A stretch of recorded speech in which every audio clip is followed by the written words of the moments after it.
I smite the evil with my backpack. A Dwarf Paladin. I was the DM in the party, Dwarf Paladin, Human Cleric, Elf Wizard, Human Fighter, Dwarf Fighter, and Celestial Bloodline Human Sorcerer/Rogue, holy shit, that was a mouthful, had gained the attention of a lieutenant-level henchman of the BBEG. She sent an invitation to parley with her at a house in the city they were in. The party arrives and they are asked to leave their weapons at the door by the orc fighter that was guarding the door. They agreed, but the Dwarf Paladin maintained possession of his backpack, using some excuse about being on the way to a merchant to sell things, which was true. At this point of the campaign, the Paladin was the face of the party and took center seat when the negotiations began. A surreptitious detect evil revealed her alignment as well as the presence of 5 other evil beings within the house. When the henchman got around to her demand, "Give her the party's wizard," the Paladin had had enough of her crap. So he grabbed his backpack and said, I smite the evil with my backpack. They ended up winning a surprisingly one-sided fight with a combination of the wizard using a wand of web that she hid from the guards to pin the henchman and one of her guards to a wall, and the sorcerer/rogue using suggestion to convince the guard it was the perfect opportunity to cop a feel on his boss, distracting her from casting spells herself. During the fight, the fighters flipped the table and broke legs off to use as clubs, while the wizard was using that wand to keep the guards in the other rooms out. Fight ended with the wizard having enough of the enemy's crap and using chain lightning on them. Good times. A friend of mine's character has a shape-shifting skinwalker sort of ability and disguised themselves to be a big, burly dude so they could get into a fight tavern. Character is only 15 or something. Anyway, a little while later, he gets a room to do some shit, and who else than the person he's disguised as walked into the room. Dude's obviously confused as fuck, and player character tries to convince him that he's his long-lost twin brother. Aces his role, and has a heartfelt reunion with his brother, ending the session. Had the whole table laughing their asses off. Unfortunately, the guy decided to take him out in the woods and kill him in the next session. Don't really remember the reason why.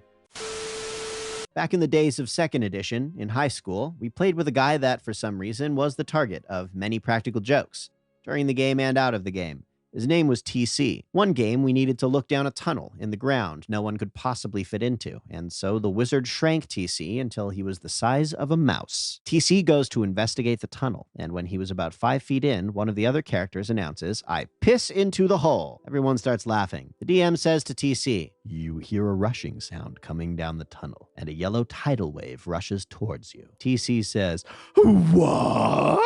Yet another character announces, "I shit down the hole," to which we all laugh even harder, and TC says, "No, you bastards!" DM says, "You see big logs floating in the yellow river, which overwhelms you." Lots of stories like that one, LOL.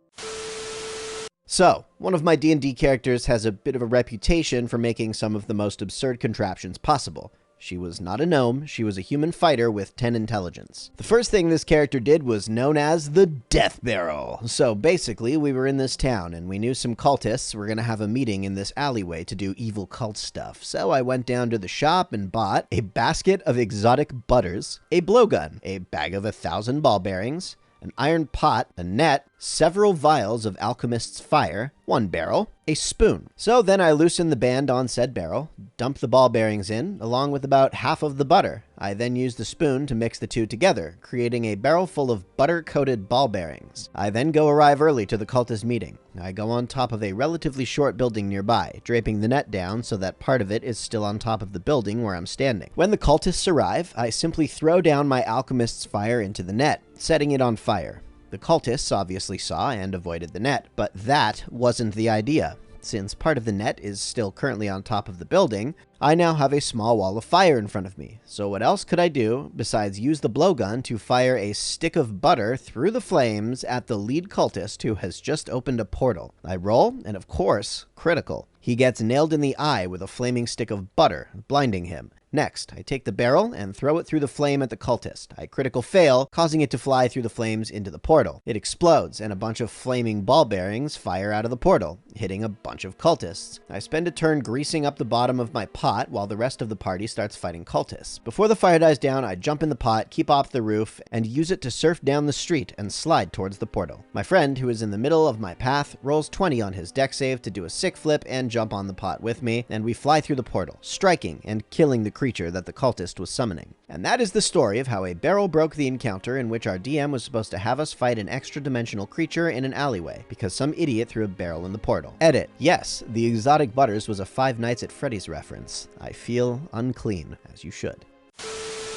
At this specific point, we were taking just under a year to do a ritual to summon a demon because he was sealed away with an item we needed. Part of the ritual was pulling the still-beating heart at a specific time on the altar of one of the descendants of the original man that sealed him. Only problem, only one descendant existed. No big deal apparently. The guy comes to us. Our party 100% knows we need this guy alive to do this. One of our party members chooses to do lethal damage a bunch and outright kills him. He was basically the only one doing any damage at all. Fuck. Okay. Well, we have X amount of time still. We do some quick calculations and internet research.